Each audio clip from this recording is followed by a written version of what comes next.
अस्सलाम वालेकुम नाजरीन, मैं हूं मोहम्मद उस्मान। आस्था अजहर उस्मान यूट्यूब चैनल पे नाजरीन को खुशामदीद। नाजरीन, आज के जायचे के मुताबिक बात करेंगे पाकिस्तान की सियासी और माशी हालात के बारे में कि क्या मुल्क में सियासी बड़ी तब्दीलियां आने वाली हैं, और फ़लस्तीन और इसराइल के बारे में भी बात करेंगे कि ये जंग जो है आगे तूल पकड़ेगी या ख़त्म होगी, क्या होगा। तो नाजरीन, इस वक्त जो पहले देखेंगे सितारों की पोजीशन के इस वक्त सितारे में जायचे में सितारों की पोजीशन क्या है। तो नाजरीन, इस वक्त सितारों की पोजीशन वैसे सही नहीं है, जैसा कि ज़ोहर सैटर्न इस वक्त जो है बुर्ज पाइसेस में बैठा है, लेकिन वो रेग्रोग्रेड यानी कि उल्टी चाल में बैठा है। तो अभी जो दौर चल रहा है इस वक्त दुनिया में, तो गैर यकीनी सूरत हाल लग रही है। अफवाहें ज़्यादा हैं, हकीकत में मबनी कोई बात नहीं। अगर कोई बात आती है मीडिया पे या कहीं भी, तो उसमें कुछ हकीकत है तो ज़्यादा झूठ उसमें मिला के अफवाहें चल रही हैं। कोई भी अगर किसी से कोई बात आती है तो फ़िलहाल कोई इस पे यकीन करने को तैयार नहीं है जब तक कोई को कन्फर्म बात कर ले।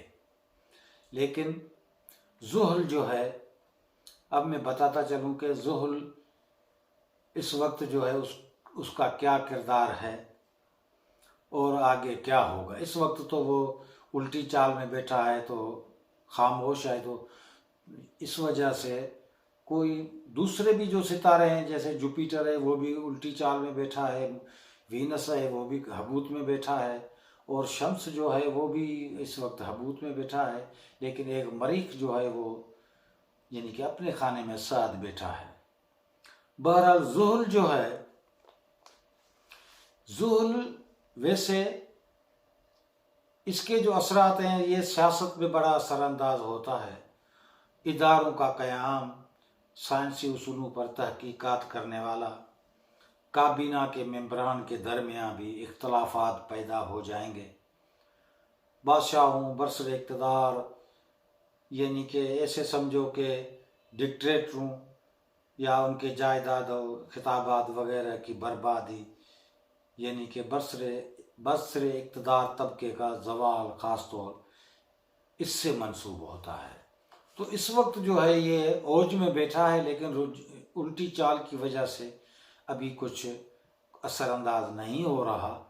लेकिन आगे जाके नवंबर में ये सीधा डायरेक्ट हो जाएगा, तो बड़ी तब्दीलियों का इम्कान लग रहा है पाकिस्तान में भी और दुनिया में भी।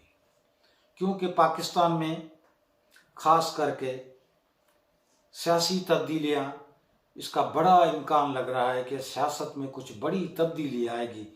मख्फी राज जो हैं उससे भी पर्दा उठना है, कुछ निकले हैं, कुछ और भी निकलेंगे, यानी कि राज खुलेंगे। सियासतदान जो हैं, बड़ी मुश्किलातों का सामना करना पड़ेगा सियासतदानों को। और मुश्तरी जो है यानी जुपिटर, वो भी रुजत में बैठा है। वो ख़ास करके इस वक्त खेल के मैदान में बैठा है, तो रुजत इस वजह से हमें खेलों में भी कोई कामयाबी नज़र नहीं आ रही। आगे अल्लाह ताला खैर करेगा, लेकिन इस वक्त कोई भी चांस दिख नहीं रहा, क्योंकि सितारे सारे जो हैं वो कमज़ोर बैठे हैं। तो इस वक्त माहौल यानी कि कोई साजगार नज़र नहीं आ रहा। लेकिन 4 अक्टूबर के बाद जो है कुछ तब्दीलियाँ आएंगी, और बड़ी बड़ी तब्दीलियाँ आएंगी, और ये जो मख्फी राज हैं वो भी खुलेंगे। लेकिन मुश्तरी जो रुजत में बैठा है, तो ये यानी कि ख़रीद व फ़रोख्त और बैंकों से ताल्लुक़ रखता है, कानून से ताल्लुक़ रखता है, जजों से ताल्लुक़ रखता है, कानूनी मामलात में यह असरअंदाज होता है। तो इस वक्त वो भी रुजत में यानी उल्टी चाल बैठा है। तो इसलिए कोई भी जो बातें अभी हो रही हैं कोर्टों में, क्या हो रहा है, क्या फ़ैसला होगा, हुकूमत भी इस वक्त जो है कोई फ़ैसला कुन काम अभी नज़र नहीं आ रहा। काम तो चल रहा है लेकिन कोई सही तरह यानी कि नहीं, उलझन में उलझा हुआ काम नज़र आ रहा है। लेकिन मरीख जो है वो इस वक्त साथ बैठा है।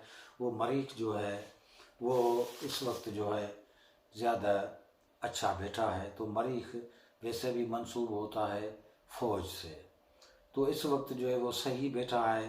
तो ये जारहाना क़ुव्वतों को बढ़ाता है। तो इस वक्त फ़ौज जो है हमारी यानी कि मजबूती से बड़ी यानी कि पुरजोश खरोश से अमल कर रही है। तो इस वक्त फ़ौज जो है अपना काम सही तरह अंजाम दे रही है। तो नाजरीन आगे देखते हैं कि नवंबर में जब ये सितारा ज़ुहल जो है डायरेक्ट होगा तो कुछ ना कुछ तब्दीलियों का इम्कान नज़र आ रहा है। बड़ी तब्दीलियाँ होंगी, कौन सी होंगी, उनके क्या असबाब बनेंगे ये तो अल्लाह ही जानता है। लेकिन कुछ ना कुछ असबाब ऐसे बनेंगे कि लोग हैरत ज़दा हो जाएंगे कि भाई ये कैसे असबाब बने और कैसे तब्दीली आई। तो हकीकत जो है ये 4 नवंबर के बाद जो है वो आना शुरू हो जाएगी। ये पूरा नवंबर महीना जो है ये इन तब्दीलियों का महीना है। बाकी रही महंगाई की बात, मईशत की, तो वो मरीख जो है वो 31 दिसंबर तक ये इसमें उल्टी चाल में रहेगा। तो इस वजह से कुछ महंगाई और भी कुछ रहेगी और परेशानी रहेगी। खर्चा ज़्यादा होगा, चाहे मुल्क का हो चाहे आवाम का हो, लेकिन ख़र्चा जो है वैसे भी थोड़ा थोड़ा सा ज़्यादा होने का इम्कान लग रहा है। तो इसलिए थोड़ा सा इसमें एहतियात करें। 1 दिसंबर के बाद जो है हालात और भी साजगार हो जाएंगे। लेकिन अगर इलेक्शन को देखें तो मेरे अंदाजे मुताबिक मार्च तक तो इलेक्शन नहीं दिख रहे। हाँ, हो सकता है मार्च के आखिर में हो जाएं या उसके बाद हो जाए। मार्च तक इलेक्शन दिख नहीं रहे, ज़्यादा अल्लाह जानता है।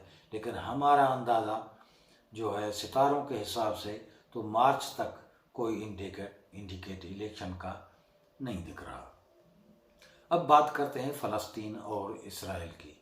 तो नाजरीन इस वक्त जो मौजूदा सूरत हाल दिख रही है तो इस वक्त ज़ाहिरी तौर फ़लस्तीन पे जो ये सख्ती हो रही है, पाबंदियाँ हो रही हैं, हमले हो रहे हैं, पता नहीं कितने मुसलमान हमारे भाई जो हैं वो शहीद भी हो गए हैं, और बच्चे और औरतें और बूढ़े, उनके ऊपर भी वो जुल्म इसराइल ढा रहा है। तो ऐसा नहीं है कि भाई वो इस अपने मतलब में कामयाब हो जाएगा, ऐसा नहीं है। फ़लस्तीन जो है, फ़लस्तीनी अवाम या जो मुजाहिदीन जो इन्होंने सोच के काम किया है, तो अल्लाह ताला हमें लगता है कि आगे जाके, इस वक्त तो ज़ाहिरी तौर तो दिख रहा है कि उनके ऊपर बड़ा जुल्म हो रहा है, तो लेकिन बैनुल अक़वामी सतह पे जो है बातें भी चल रही हैं। लेकिन इंशाल्लाह नवंबर का महीना इनके लिए अच्छा होगा। हो सकता है कि आगे जाके कुछ ये जंग जो है तूल पकड़ेगी। ऐसा नहीं है कि ये जल्दी ख़त्म होगी, तूल तो पकड़ेगी। लेकिन आगे जाके हमें लगता है, हमारा अंदाज़ा है सितारों के हिसाब से, तो आगे जाके जनवरी में जो है, जनवरी तक या जनवरी में कुछ न कुछ अल्लाह ताला ऐसे असबाब बनाएगा, हालात साजगार होंगे और फ़लस्तीनी जो है मुजाहिद, वो अपने जो मुआहदे हैं, जो उनके जो हैं, वो उनसे हटने वाले नहीं हैं। लेकिन इंशाल्लाह ये कामयाब हो जाएंगे। जो भी इनके मुआहदे हैं ये अपना हक लेके ही रहेंगे और इंशाल्लाह इनको अपना हक मिल के ही रहेगा इंशाल्लाह। आप भी दुआ करें, हम भी दुआ करते हैं। तो इंशाल्लाह अल्लाह ताला फ़लस्तीनी अवाम को अल्लाह ताला अपनी हिफ़्ज़ व अमान में रखे और उनकी हिफाजत फरमाए, और जो ज़ख्मी हैं उनके लिए कोई राह हमवार करे कि उन तक कुछ इमदादी सामान पहुँच सके। अल्लाह ताला से दुआ है, हमारा अंदाज़ा है कि इंशाल्लाह फ़लस्तीन को कुछ न कुछ आगे जाके कुछ कामयाबी मिलेगी और अपना जो हक़ है वो इसको मिल के ही रहेगा। तो नाज़रीन, एस्ट्रोलॉजर उस्मान यूट्यूब चैनल को सब्सक्राइब करें और बेल आइकन को दबाएं ताकि हमारी हर वीडियो आप तक पहुंचती रहे। आज के लिए इतना ही, फिर मिलेंगे अगली वीडियो में। खुदा हाफिज़।